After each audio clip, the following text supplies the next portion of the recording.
Hello and welcome to Watch from Home Theater, our cozy little live show where we can still watch stuff together even though lots of other stuff is keeping us apart. I'm Clint Cage, and this week we're watching Rick and Morty's Season 1 episode, Meeseeks and Destroy. That is the episode that you, the IGN audience, voted on as your favorite Jerry-centric episode. But before we get to our special guest tonight, we do have, I just want to let you know, we do have some clips that we'll be playing right here in the stream, but not the entire episode. So go get that episode queued up to the very beginning. It's streaming on Hulu, so if you've got an account, head that way now. Pull up Meeseeks and Destroy. If you don't have Hulu and you want to get synced up with us, there's a link in the description that will send you to sign up for Hulu. They're offering free trials, so go nuts. It's free. The episode is also available to rent or purchase if that's more your thing. There are links for that in the description as well. But while you guys go do that, let's say hi to our co-host tonight, Sydney Goodman. Sydney, how you doing? I'm doing good, man. All right. I don't think I've used that one on you yet, Clint. I don't know. I'm stoked to be here. Huge Rick and Morty fan. Also, if you have a TV provider login, you can watch on the Adult Swim app. That's how I watch them. So there you go. Another pro tip. But let's bring in our very special guest this week. He's the voice of Jerry from Rick and Morty, Chris Parnell. Thanks so much for being here, Chris. How you doing? I'm doing well. Thanks for having me along. Of course. Happy to. We talked a little bit about this off camera, but we always like to check in with where we're broadcasting from. I'm, of course, wedged into the corner of my very hot garage tonight. And Sydney looks like she's got a pro setup there. But and is that the laundry room? This is the laundry room. This is my basement laundry room. Yes. So I'm cool, I have to say. I'm not cool like I'm hip, but I'm cool temperature-wise. That's great. Yeah. Laundry room is one we haven't had on the show so far, so that's cool. We're ticking that box off. Nice. So yeah, we'll be watching Meeseeks and Destroy later because, and again, that was voted on, and we put a poll out through IGN. It was we had close to 14,000 people voting, and it was the episode. I think it got 44% of the vote, so it kind of ran away with it as being. Their favorite Jerry-centric episode. Son of a gun. I think it's it might be also because people just love the episode. I mean, is that surprising for you that it's their favorite Jerry-centric? Well, there are only a few Jerry episodes that I sort of hold in my brain at all, like the Whirly-Durly Conspiracy, and then it's the more recent ones, the ones with the one with me and the talking cat. And I had forgotten about that one. Of course, when I watched some of the clips from it, I was like, oh, yeah, I remember this. But it made me realize one of these days when I have the time, it would be fun to sit down and go back and watch all of them, because I haven't seen most of them since they originally aired. Right. So some of the others that were on the poll were it was Total Recall, which is the one with all of the wacky, zany characters that show up because of the parasites. That's an amazing episode. Yeah, where Jerry finds love with Sleepy Gary, I believe. Oh, yeah. Good old Sleepy Gary. Oh, yeah. Morty Night Run was another option. The Jerry Brie daycare. That makes sense. The M. Night Shyamalan was the other option that people had to vote for, which is the simulation episode where the Hungry for Apples ad campaign. Which is also nice. Hungry for Apples. That's a good one. My personal favorite Jerry one, I don't know the name of it, but it's the one where Jerry helps Morty with his science project and is like so dead set that Pluto is a planet. And then they go to Pluto and he becomes like this hero. That was where my vote was. But my vote didn't count because it didn't even make the poll, even though I submitted it. So sorry, Sydney. It's okay. I am the Jerry of the group. So yeah, there were a lot of options there, and Jerry's really been through it on the show, which is so. I just wanted to ask, what's fun about being Jerry?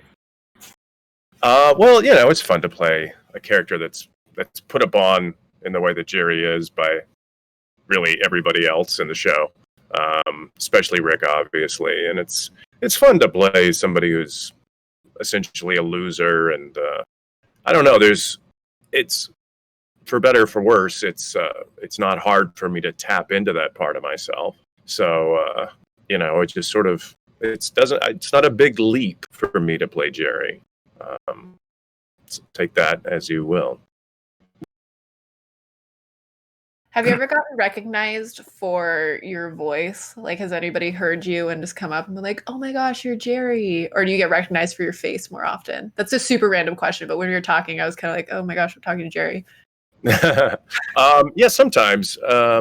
Sometimes. But I think a lot of people, have a sense of what I look like from whatever, and then they hear me, and then that's sort of like, oh yeah, that's him. But sometimes, yeah, it's just the voice. I think, Yeah. You can't escape Jerry. He's always with you. He is, and I love him for that. All right. Well, let's just dive into this episode, I guess. If you've this is your last chance to go get synced up at home to watch along with us. And remember, wherever you're watching, just get into the comments section. Leave your comments and questions for Chris, and we'll try to get to as many as we can. And remember, we're just watching the one episode tonight, so it's kind of a shorter thing, so get them in quick. But if everybody's all ready to go, let's just go ahead and count down. 3, 2, 1, play. Did that work? And we're off. So I have to ask, would they give you your lines? Well, first, do you usually do your recordings by yourself, or is it with the full cast?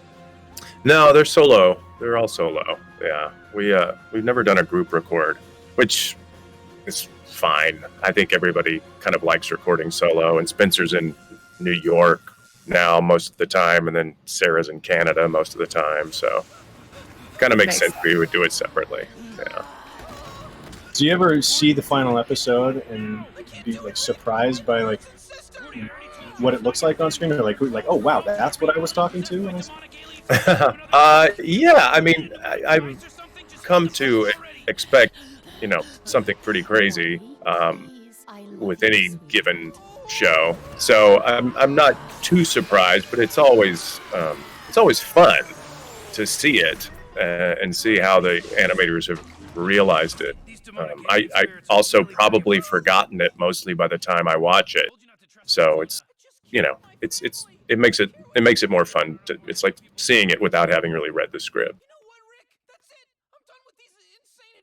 I love these out of context, hyper violent cold opens in the show. Right, I have to say they definitely nail cold opens. They do. They got the tags down pretty well too. Do you have a favorite character in Rick and Morty? Seriously, Rick? You'll let me call the shots? Okay, yeah, fine. I like Mr. Poopy Butthole. He tends to make me laugh. Seems like a good guy. Yeah, I think so. I think he means well. He's saddled with an unfortunate name, but he doesn't seem to mind it. Yeah. Also just fun to say. Right? It is. Well, there's a certain amount of humility that comes with having that as your name, so I'm sure he's a pretty chill guy. Yeah. He doesn't feel like he's too in your face about it. My older son got in a little trouble with my mother-in-law for talking about the little figurine and calling him by his name, and I was like, "Oh, that's actually his name," So can't get mad at him. It's accurate. Yeah. He's never seen the show, but he knows the characters, from the figures and things. Mr. Meeseeks, open Jerry's stupid mayonnaise jar. Yes, sirree! The Meeseeks fulfills the request. Oh my gosh, Mr. Meeseeks. Wow. And then it stops existing. Oh my god, he exploded. Trust me, they're fine. So this is we're sneaking up on the scene here where Rick just explained what the Meeseeks, but how it works, and gives the warning, which is this is one of the things that I really like about the show too, is just the weird high concept sci-fi stuff that gets played out to its sort of natural conclusion in a really smart way. Yeah, they're pretty good at that. Here's a question while we're meeting Meeseeks and these amazingly complicated questions that Beth and Summer are asking, but Jake Seeley, who's watching on Cinefix's YouTube channel, asks, if Chris could have a Meeseeks, what would he make its one goal? Jeez. Just start with an easy question. I might ask him to dig me an in-ground pool, maybe something like that. Yeah. Yeah. It's a lot of heavy lifting that you could avoid. Exactly. Well, that's smart. Give them a task that's kind of like out of your way, slow, tedious. Yeah. Let them get to work. Clear beginning and end, Right. as we will learn. Or maybe to make a lot of money for me in a legal way very quickly. That would be nice, you know. Yeah, it feels a lot like when you have to give genies your wishes and like be very specific. You need to cut out any wiggle room for misinterpretation. Yeah. I don't know if Mr. Meeseeks are as sort of malevolent as genies seem to be in general, but Yeah, I don't think it's as intentional. I think it's more of a I still put myself through what's the word? Like what you say is what you get. Right. Yeah, but I'd much rather deal with a Meeseeks than a genie. Somewhere That's fair. Yeah. Let me just be clear about that. Rather Yeah. have a Meeseeks than a genie. That's our headline. Chris Parnell prefers genies over Mr. Meeseeks. And you know, and I don't want to offend any genies, but you know, I'm being straight. Do you think you share any characteristics with Jerry? I do. You know, the low self-esteem is something that I sometimes struggle with.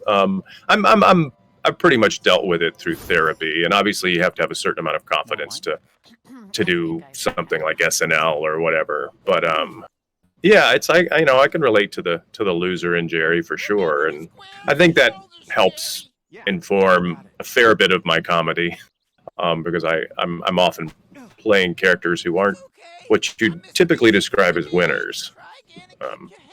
So yeah, I can relate. I like So that. we've gotten a handful of questions already about this. Here we see Jerry and Mr. Meeseeks at the first attempt at the golf course here. Tao of Pie, who's on Twitter, and Matthew Dagan, who's watching on Facebook, have both asked, how's your own golf game? And whose golf game is better, yours or Jerry's? Is your golf ability something else that you share with Jerry?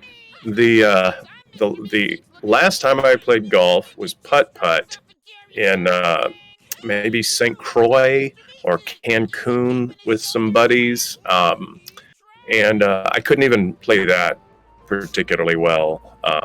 My friend Brian, who does play golf for real occasionally, was just crushing me, and I couldn't take it. But I've never actually played on an actual golf course. Only putt-putt, and that many years ago.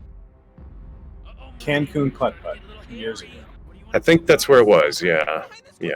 One of our mutual friends had a rotating timeshare situation, so he would pick a different sort of tropical or hot location every year, and that's where he picked that year. I don't need to go back. Certainly not the putt-putt. No.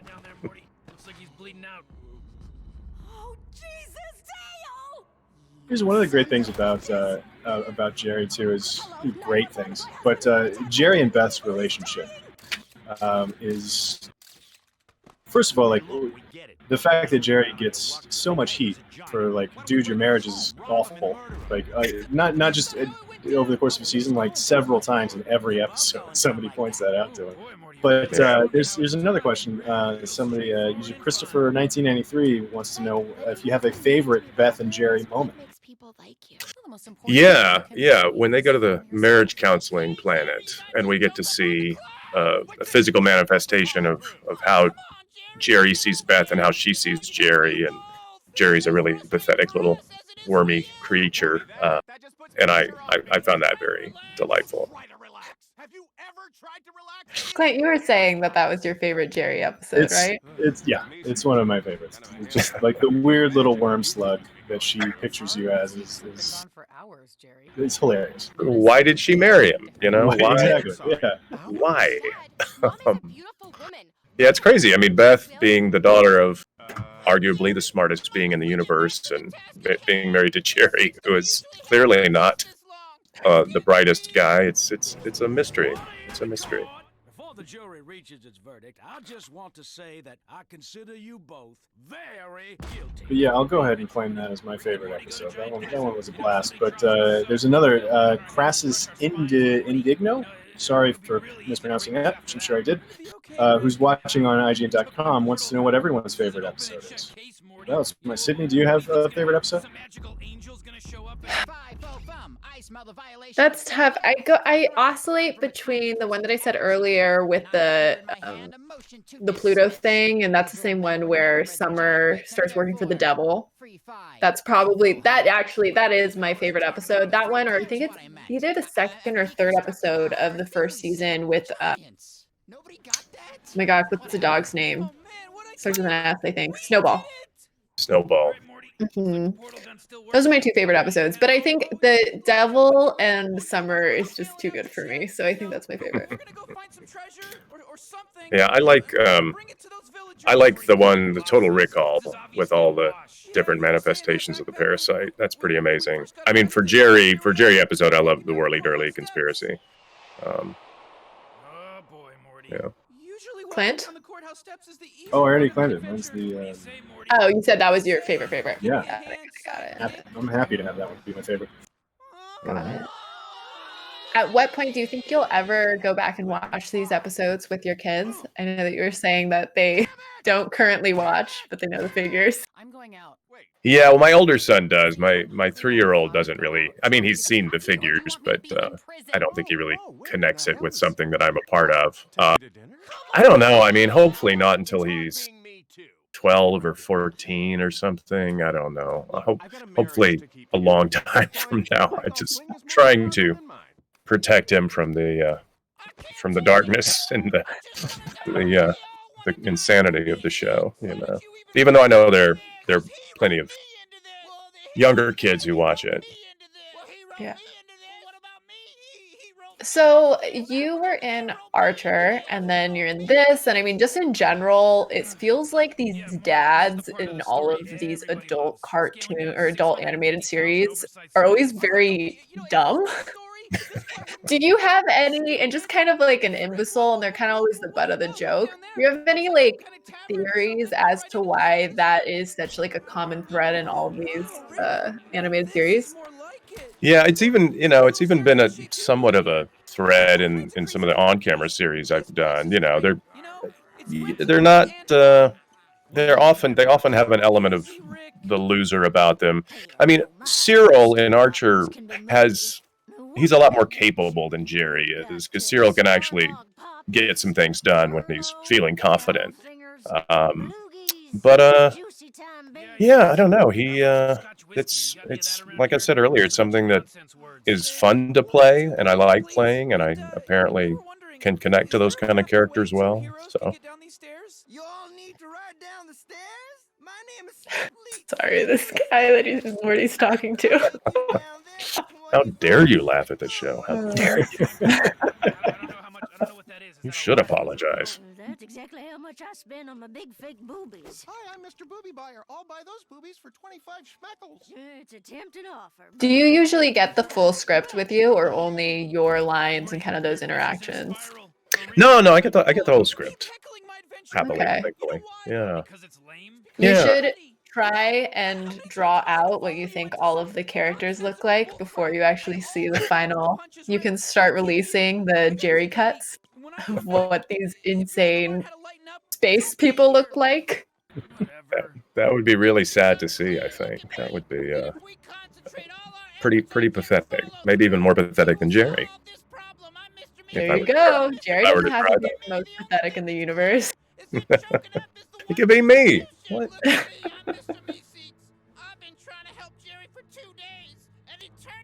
Oh, poor Mr. Meeseeks. Yeah, this is really, really tragic arc for Meeseeks, and like, and talk about too about like these beings sort of coming into Jerry's orbit, and their whole world just gets destroyed. Jerry is not he's not good for them. Today, I'm Mr. Jellybean. Hi, Mr. Jellybean. I'm Morty. Mr. Jellybean thing too is it's another thing about the show that Jerry ends up. I feel like being kind of a tool to sort of illustrate this as well. But like just the meaning well when you go out into the world and just being proven like that the universe is just insane. And Yeah. Yeah. Go with the flow. this is just Really uncomfortable. Stop. Let this happen. Get off of me. Oh man. Yeah.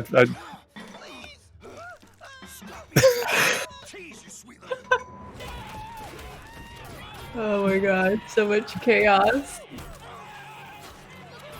Man, I had a really good question I wanted to ask you, but that completely wiped my memory. Like, Right? there's It's all nothing right. going on watching that. That's all right. Oh, this is what it was. Is that so? You know, I saw a theory online that Jerry is actually the bad guy in terms of everyone kind of feels bad for Jerry, like he's about of all the jokes. Rick clearly hates him, more so in the earlier seasons, I feel like. But that Jerry actually is the one who is like self-centered and always plays the victim. Do you think that Jerry's the bad guy, or do you think he is undeserving of kind of the hate that he gets from the rest of the family? Maybe it's time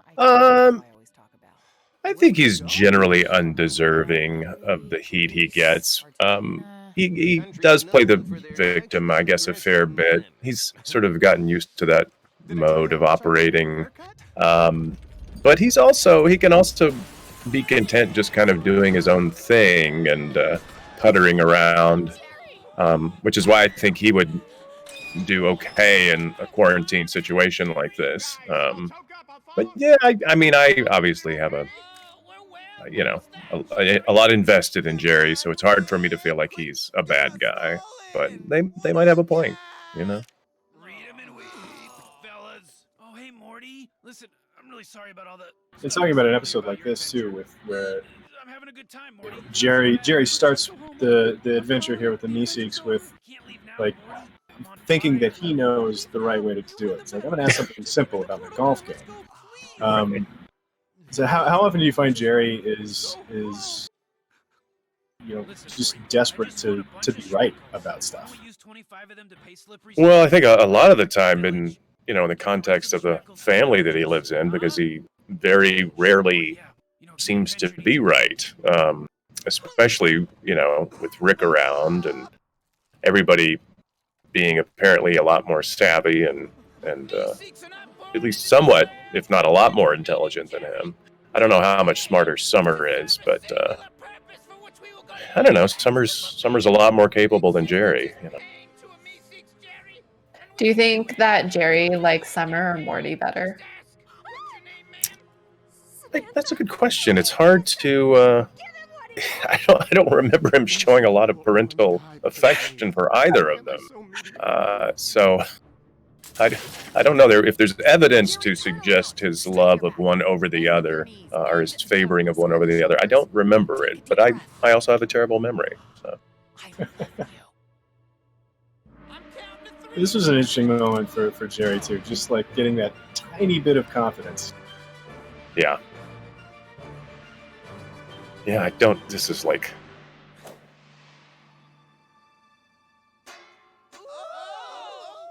What the is going on? That's a lower handicap straw. Excuse me, I'm a bit of a stickler, Meeseeks. Yeah, this is an easy show to get lost in. It's just so insane and goofy and fun to watch. I love that there's the stickler Meeseeks. I had really forgotten about this ending too. It's like Jerry's all he needs is that little nudge, right? Yeah, yeah. Apparently.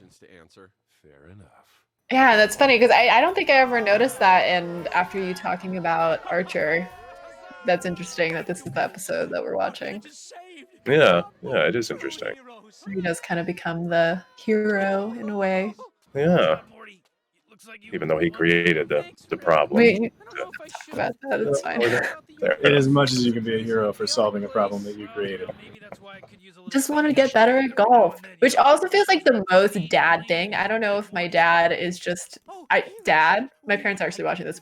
You are not Jerry, but I do imagine that my dad would probably ask to improve his golf game. You think? Yeah, I feel like that feels very like okay, like it seems relatively benign and it's like a nice to have.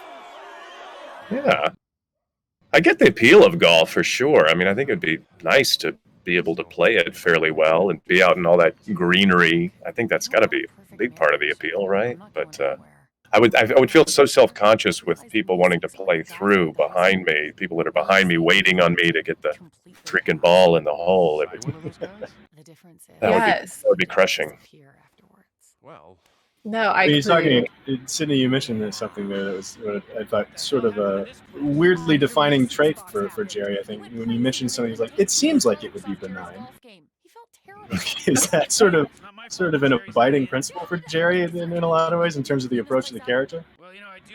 That it seems like what he what he wants or what he's doing is benign. Yeah, or just him as a person. Like seems Sure. like it would be benign, but ends up, Yeah, I think that's a good characterization. Yeah, I think that probably fits with a fair bit of what Jerry does. But also a lot of it is mostly benign, I think.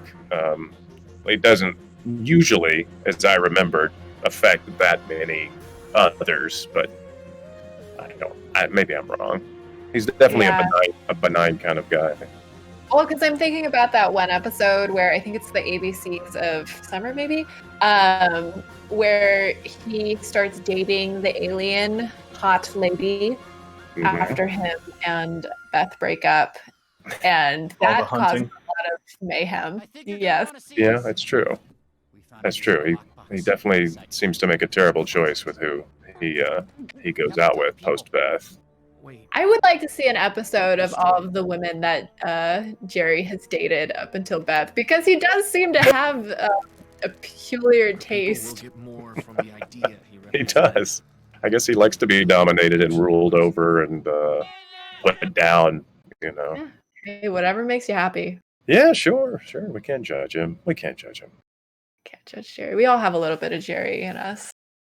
I think so. Well, that's why we all like him so much. Well, that was Mr. Meeseeks. And Chris, let me ask you, when was the last time you think that you've seen that episode? You mentioned not really remembering much of it, but well, my manager's assistant sent me the link to it, so I started to watch it just to sort of have some idea of what we're going to be talking about. But I didn't even get all the way through, and I certainly didn't see the end of it. So the last time I saw it before yesterday was probably when it originally aired, you know. I don't know that I've gone back and watched any of the episodes over, I'm ashamed to say. But I have limited television viewing time with my young children, and so when we can watch, I mean, my wife and I watched the premiere episode of the second half of season 4 the other night, but yeah, usually it'll be the one viewing, and that's about all I manage. how's it hold up? I think it holds up pretty fantastically well. You know, anytime something is as well written as Rick and Morty is, and then the animation is, you know, incredible. So yeah, I think it holds up quite well. You know. Well, if you don't mind sticking around, we got a few more questions. Sure. We can ask from the audience. We talked about the creative process and recording solo and everything like that. What Tony James on Facebook asks about your thoughts on the interdimensional cable episodes, because it feels very improvisational. So what's that like, recording by yourself and having to deal with just a ton of improv? Well, it's really just Justin doing the improv. I don't do a lot of improv because the scripts are really well written and well thought out, and you know, the idea that I'm going to go into the booth and, you know, come up with something off the top of my head that's better than what they've spent, you know, weeks or days or months or whatever thinking about is a little presumptuous. They're not like sticklers for sticking word to word. But if you want to mix a few things around or say it in a slightly different way, they don't care. But I'm not doing a lot of improvising in there. Justin, however, I've never seen Justin record, but you can have a sense of what it's probably like just based on something like Interdimensional Cable, and he's so good at riffing and just changing voices and all that. It's quite a tour de force. Here, this is a real quick. I just want to make sure I get to this comment. It's less of a question. Scott Kelly, who's watching on Facebook, says that I like Jerry better than Rick. Well, so there you go. All right. Well, yeah. Thank you. On the other side of the coin, there's Michael Cooper asks, have you ever heard anyone use Jerry as a derogatory term? Oh, you're such a Jerry. Quit being such a Jerry, yeah. Only my wife. I don't think I have. I don't think I've heard anybody use it that way. Let's see here. There's a couple more. Do you have... Oh, there we go. Somebody's... Fresh Prince Carter and Beirang Seraphian. Very sorry about that. They're both watching on Facebook. I wonder if you have a favorite line from Jerry. Favorite line from Jerry. I don't know if this stick out. This quite counts, but back to the episode where Beth and Jerry are on their marriage counseling planet, and Jerry's just sort of like presenting his backside to be, I guess, raped or dominated or whatever, and he's making these sort of kind of sounds. I've always liked that. I thought that was kind of funny. Here's a question from Ben Monticello, who's watching on Cinefix. Who would you trust your life with? Jerry Cyril Figgis, who we talked a little bit about, or Dr. Spichemi? That's a good question. I guess it depends on how high the stakes are, what the situation is,